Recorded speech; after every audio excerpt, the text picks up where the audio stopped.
Here we are back again for another Fossil Creek class. Well, I am happy to talk to you guys today because we are going to be discussing something that's going to become very important here in the next couple weeks to essentially the next couple months until spring rolls back around.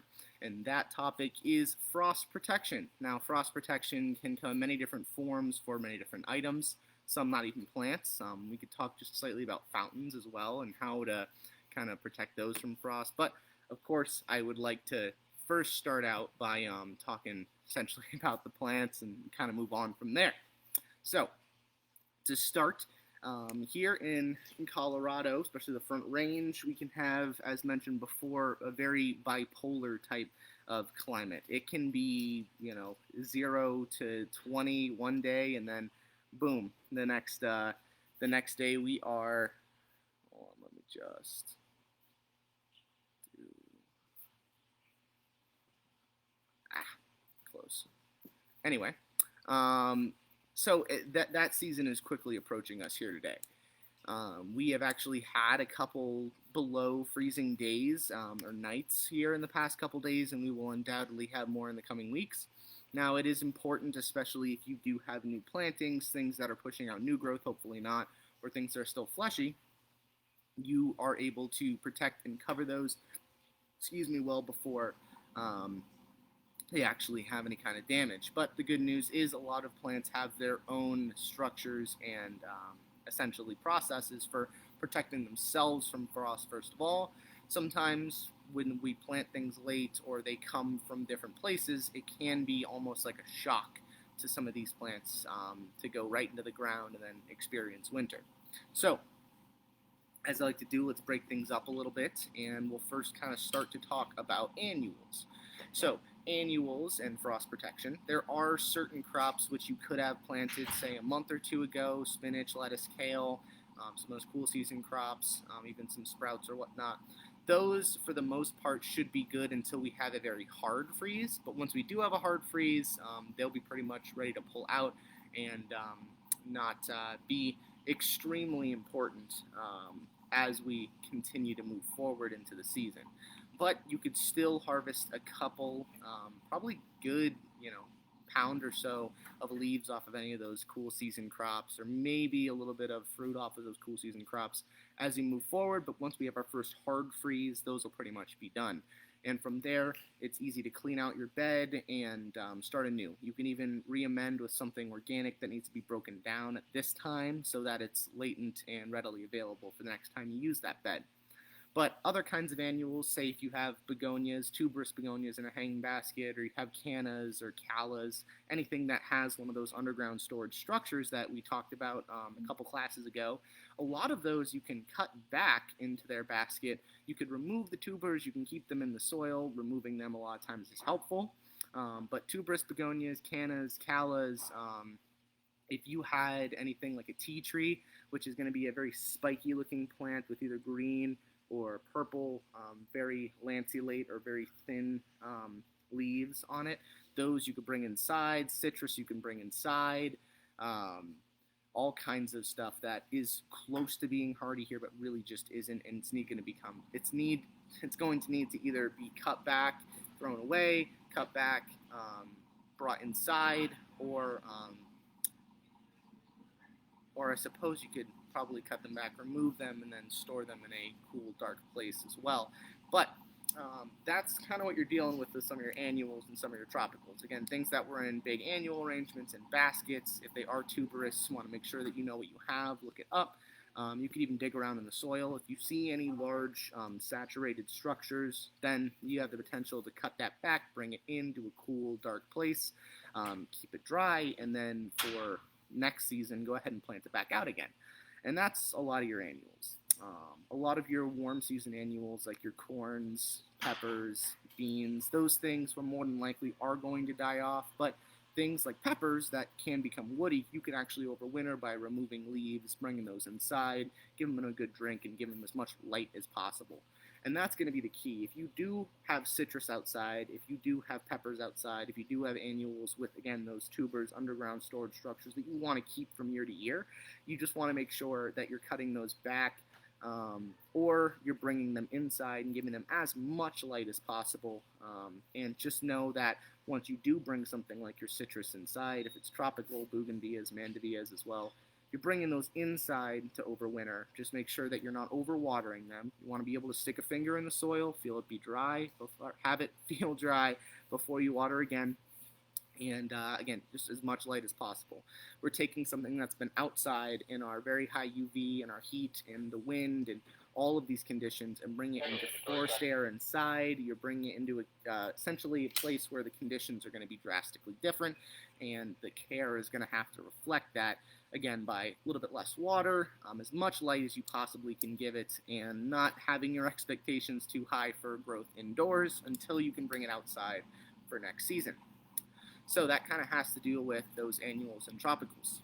Now, what's going to be important now is that we talk about those perennials that are coming back year after year. Things that are herbaceous perennials, woody perennials, whatnot. So let's start with those herbaceous perennials. A lot of you at home right now should probably be looking at your garden, your perennial gardens, shrubs, trees, whatever, and they should be turning fall color, whether it do be a perennial or something woody. They should also be not needing nearly as much water, and that has to do with the fact that their metabolism over time has evolved to not be photosynthesizing or producing growth when we get closer to the cold season. Of course, I mean, that fleshy growth will just get nipped off and it won't survive freezes or snows. So their defense mechanism is, of course, born dormant. So for those herbaceous perennials, a lot of them should be turning brown, yellow, purple, red, whatever perennial you have. Some will have different fall colors, but they should be making that transition. If your perennials are still out there and they're completely green, well, number one, you either have a broadleaf evergreen, which, that's cool, congratulations, or two, what is happening is that they are still in a condition or their metabolism is not yet acclimated to the upcoming change of the season. Now, for the most part with herbaceous perennials, there's not a whole lot of room for concern just because they will be dying back and they will be forcing a lot of that growth down. But what's going to be important to look for is if your herbaceous perennials are pushing out new growth, leaves that are a much lighter green than the rest of them, growing actively. These are the ones that we have concerns about because essentially those have a one-way ticket down to the root zone, which can, if nipped off, affect some of the growth in future years or affect how it overwinters. So those are the ones that you're going to want to have a little bit more protection with. And a couple really good ways to protect your plants from frost in these conditions is, well, a couple ways. Number one, you can mechanically, you could physically put something on, down, or around there, which will protect it from those high winds, from the high sun, the high UV, sorry, or their very arid conditions. And these can be anything from, say, some kind of white plastic to something fabric-like some burlap. Burlap is a really good way to kind of protect. It's thick. It's going to hold a lot of heat, also moisture. And then there's frost cloth as well.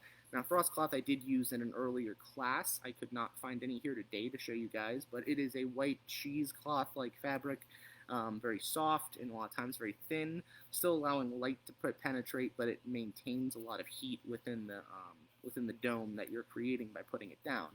And frost cloth is one of the things that is very important here, especially in spring when we have late freezes, but is equally as important in fall when we have early freezes. Say if something, again, is still green, is pushing out new growth, that's when you want to protect it with some kind of frost cloth, with a sheet, with some burlap, with some plastic or whatnot, and really anything that you can use, especially if we're having a hard freeze. Now, hard freezes are going to be those that are well into the 20s, into the 10s as well as far as degrees, and we're not necessarily having snow associated with it. Now, we have yet to have one of these this season, but we absolutely will come soon. So if your plants are still green, you might want to look into getting something like a burlap, a frost cloth, some sort of plastic, or whatnot. And the other thing that we can do to protect some of those herbaceous, very fleshy perennials or shrubs is going to be water. Water is crucial. Watering things throughout the winter, I cannot stress enough, is going to be extremely important for keeping everything that you have alive.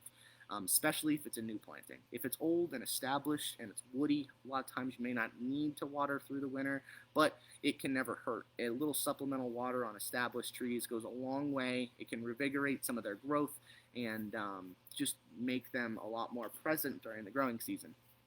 Now, for new plantings, it is absolutely crucial, and that is because our clay soils, undisturbed, are very compact. They're high traffic areas usually, and the clay, being the smallest physical particle of soil, can bind to itself extremely well. Now, once this happens and it dries out, it is extremely hard to break that up again. It's not very porous.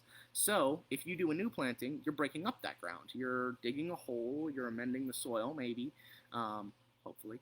And if you're not amending the soil, same thing. It's you're breaking up the clay. You're taking these particles, spreading them out, and once you replant that soil is now disturbed. It's now more open. There's more air there, which means it can also dry out a lot quicker.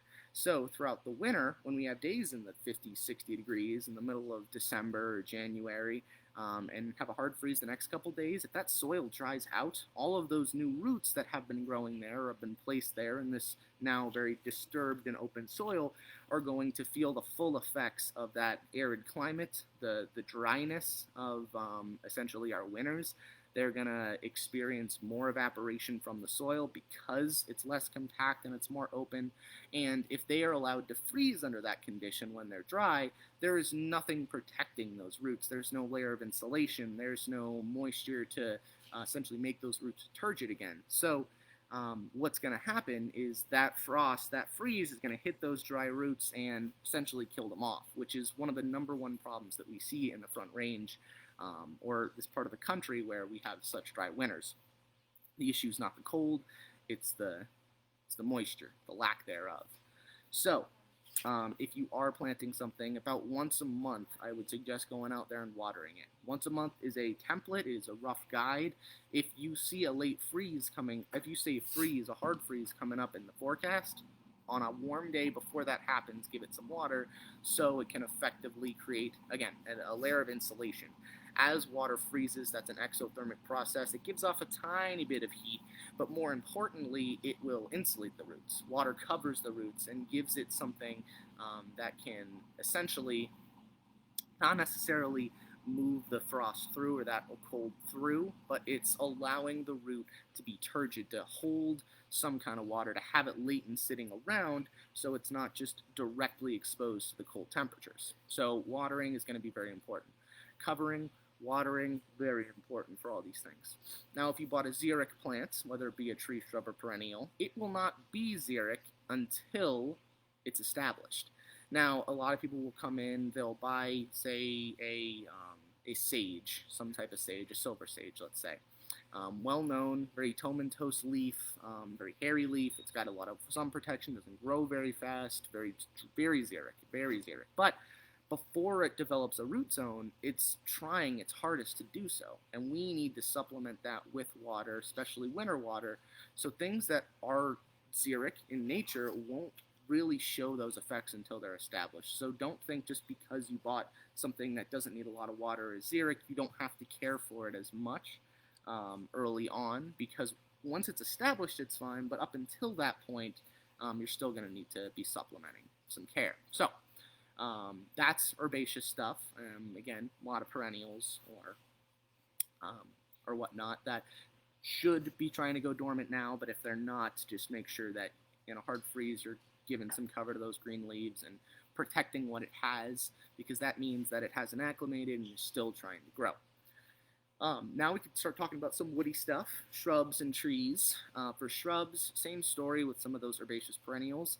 Most should be turning fall color and going dormant, because woody plants a couple months ago, or maybe, no, a couple months ago, really started their process of bud development.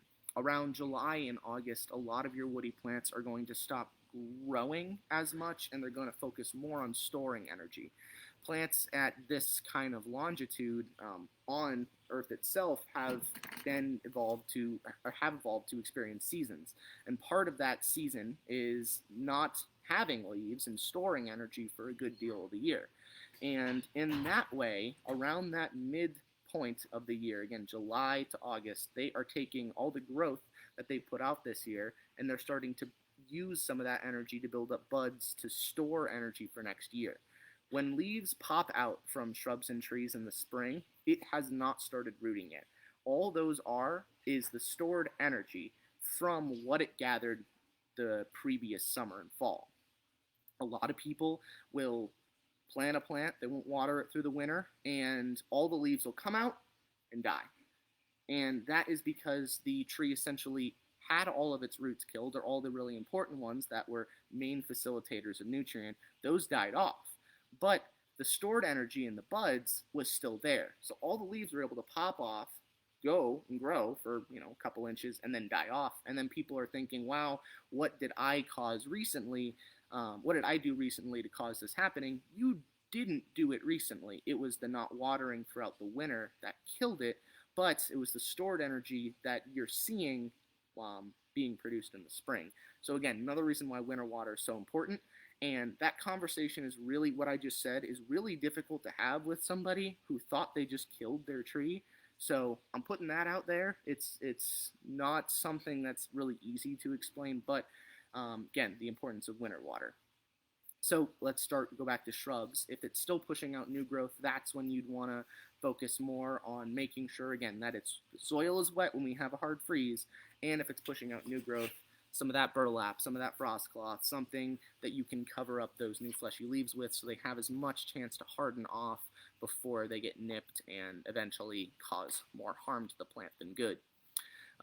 Another thing with shrubs is because they have so many sticks, they're so multi-stem, it's hard to wrap them or cover them for the winter like you would a tree trunk. So water really is going to be important for those. And that really goes for pretty much any shrub. Again, whether it be xeric, whether it be water-loving, the more water-loving something is, the more water it will need in the winter. But everything is going to need water before hard freezes. Everything. Everything. The only exception is bulbs. Bulbs are pretty much self-sufficient. If you have them in a good location, a nice west side of the house or even a south side of the house, they will actually get overwatered and rot more frequently because they're already dormant. They don't need a whole lot of latent water, and they can take freezes a little bit better. But everything else that you planted this year is going to need to be watered through the winter. Please. Anyway, that was a big tangent from shrubs, but shrubs is, of course, still what we're on.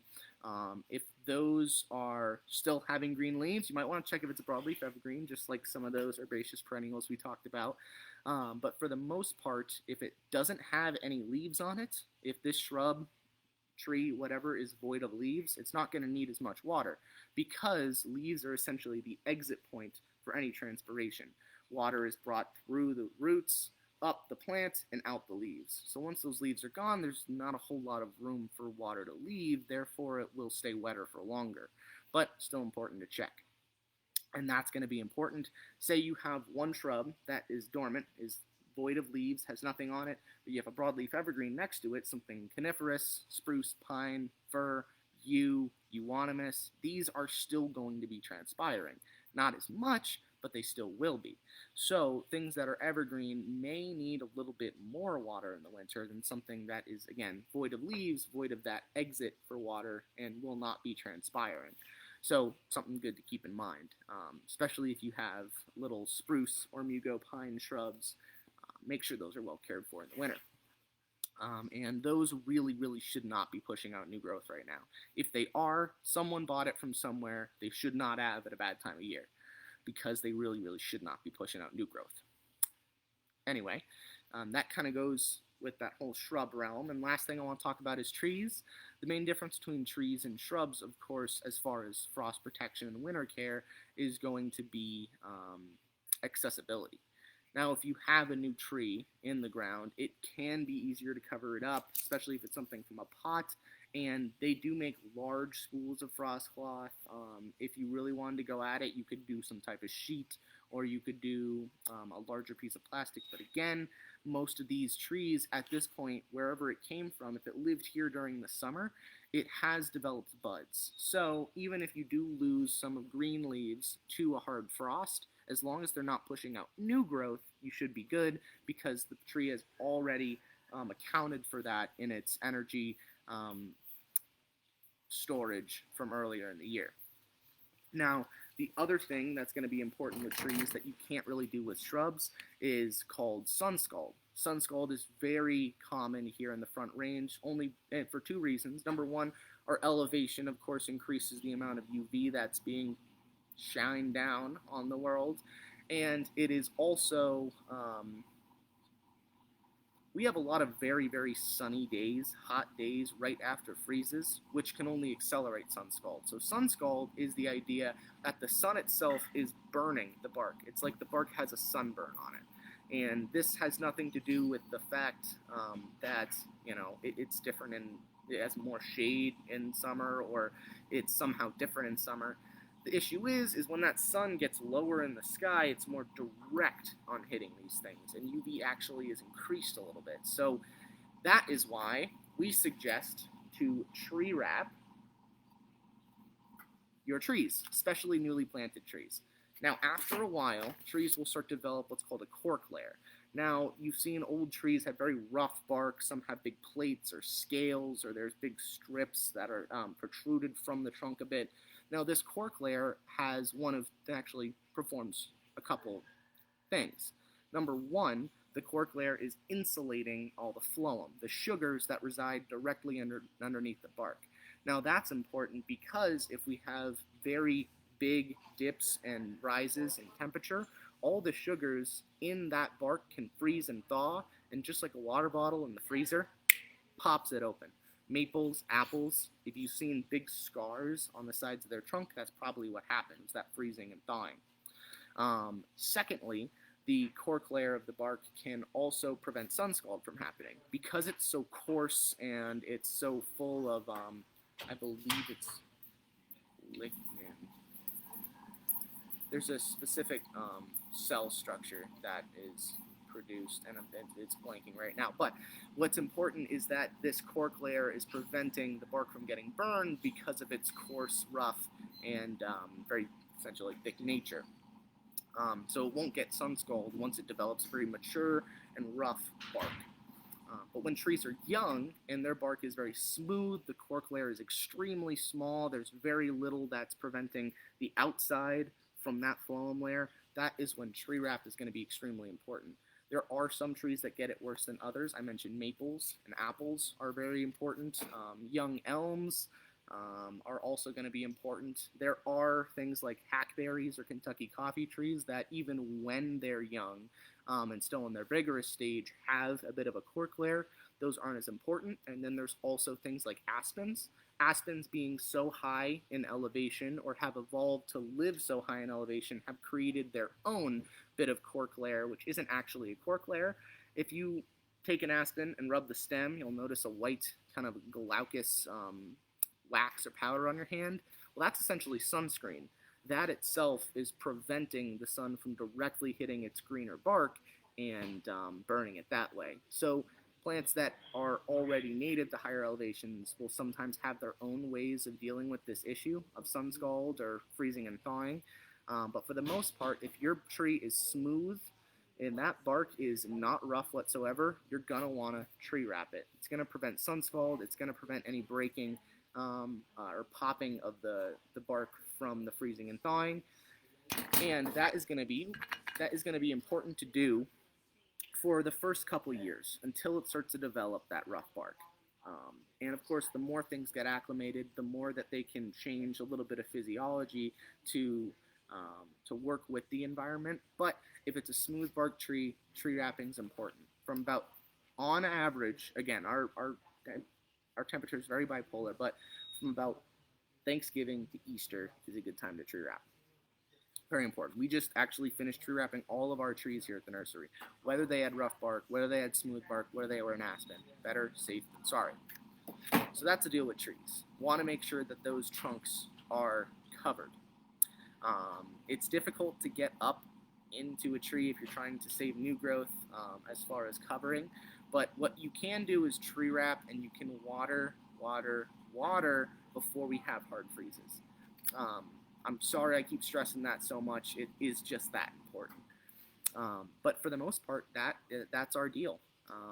I could go into evergreens a little bit more too, especially spruce. I will say this: spruce is the number one plant that desiccates like crazy here in the winter. What will happen is you'll just start to see leaf drop, browning needles because people don't water in the winter, especially spruce. Please, please water your spruce in the winter. Please. As well as your pines, but spruce are the number one issue, and that's because of that evergreen nature. That's because they're native to more northern boreal areas where they are in essentially frozen and wet areas throughout the winter. And also, the high winds can really desiccate them. Spruce like forests, spruce like north or east sides of mountains where you're getting some wind, but it's always humid, it's always cool, and it's always wet. So, there we go. Doesn't look like I have any comments in here, but again, we went through some of those annuals, cutting back, say, tuberous begonias, cannas, callas, bringing those in for the winter into a cool, dark place.